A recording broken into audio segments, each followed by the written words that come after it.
What does it look like when a city dies? Not over centuries fading into memory, storm, but in a single day. One moment a bustling metropolis full of life, the next a silent tomb buried under 6 meters of volcanic ash. This is Pompeii, and this is the story of its last day. Welcome back to Legacy of Lands.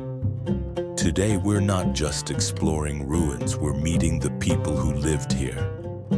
Because the story of Pompeii isn't just about a volcano, it's about the thousands of ordinary lives. The lovers, the bakers, the children, who were frozen in their final moments, leaving behind an almost perfect snapshot of Roman life. Before the tragedy, Pompeii was a prosperous resort town, a favorite getaway for wealthy Romans. It had a population of up to 20,000 people. Life here was vibrant. The smell of freshly baked bread filled the air from numerous bakeries.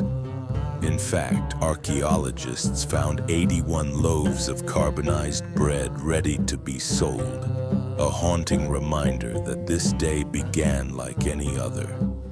The streets were lined with thermopolia, the Roman equivalent of fast food joints, serving hot meals to those who couldn't afford a kitchen.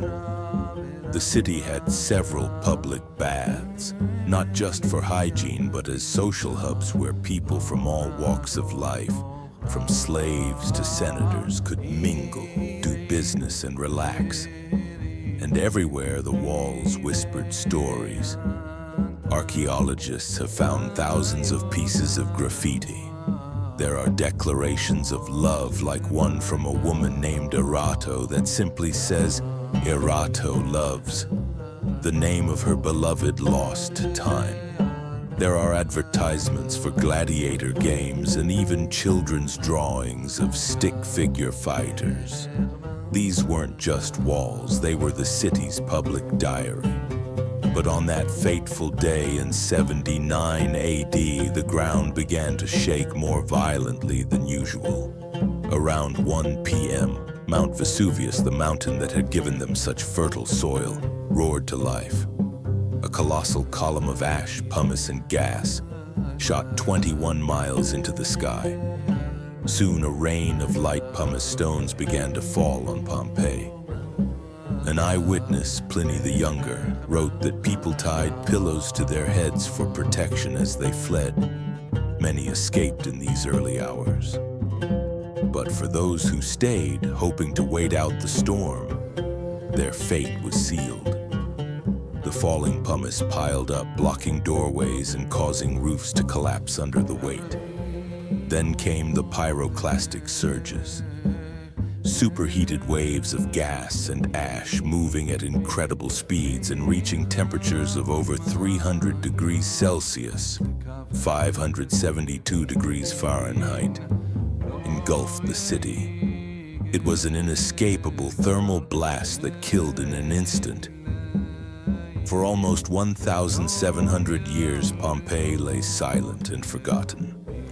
When excavators finally uncovered the city, they found something extraordinary. The layers of ash had perfectly preserved the voids left by the victims' bodies.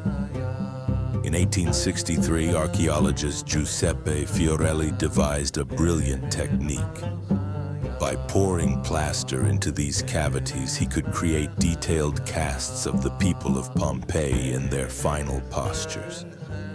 These are not statues. They are the echoes of a final, desperate moment.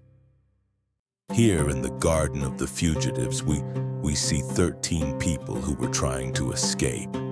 Here, a group once thought to be a family huddles together under a staircase, a poignant image of trying to protect loved ones to the very end. Each cast tells a story of panic, of love, of despair. We see people shielding their faces, embracing, or simply curled up, caught in their last breath. Pompeii is more than a historical site. It's a human story. It's a humbling reminder that in the blink of an eye, everything can change. The graffiti, the bread in the oven, and most of all, these haunting figures connect us directly to the people who lived, loved, and died here. They weren't just victims, they were people just like us, frozen in time.